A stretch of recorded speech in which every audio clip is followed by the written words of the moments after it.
वैसे तो परंपरा ये है कि हम लोग स्वामी रामदेव जी से सवाल जवाब करते हैं, लेकिन इसी बीच स्वामी जी जो नया चीज मार्केट में ला रहे होते हैं उस प्रोडक्ट का प्रचार भी कर देते हैं। लेकिन हमारी ये कोशिश होगी कि आज स्वामी रामदेव जी से हम हर मुद्दे पर बातचीत करें, और इसीलिए मेरा पहला सवाल आपसे ये कि टूथपेस्ट से होते हुए, तेल से गुजरते हुए, तमाम अन्य चीजों को छूते हुए अब दूध पनीर भी नहीं छोड़ेंगे आप?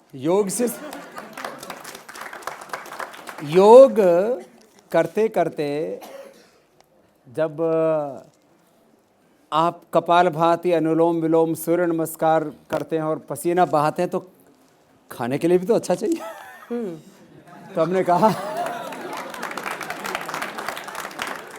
योग से सबका विचार शुद्ध होगा, और जिसका विचार और आहार दोनों शुद्ध होते हैं उसका व्यवहार शुद्ध होता है, उसका व्यापार शुद्ध होता है, उसका जीवन शुद्ध होता है, फिर वो विजय माल्या जैसा कांड नहीं करता है।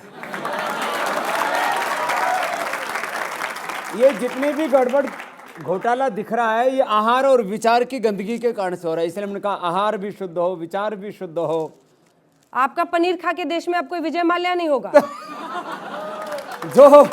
जो योग करेगा। आजकल प्रचार में यही होता है ना बाबा, कोई कुछ भी कह देता है, ये क्रीम लगा लो गोरे हो जाओगे।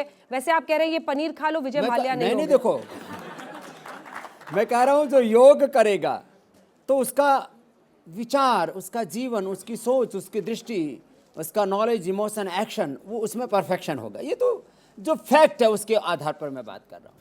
तो योग करने के बाद व्यक्ति को आहार भी शुद्ध चाहिए। और देखो अपवाद तो सब जगह हो सकता है, लेकिन आखिर सच कहाँ है? सच तो हर आदमी के भीतर है। और वो सच किन चीज़ों से प्रकट होता है? जो अच्छी चीज़ें हैं उसी व्यक्ति के भीतर का सत्य प्रकट होता है, और जो बुरी चीज़ें हैं उसी व्यक्ति के भीतर की बुराई, उसके भीतर का स्वरूप। राम रावण हमारे भीतर है, कंस कृष्ण हमारे भीतर हैं, और वो सृष्टि में भी साथ साथ जन्म लेते हैं, और हमारे भीतर भी देवासुर संग्राम तो हमारे जन्म के साथ ही पैदा हो गया था।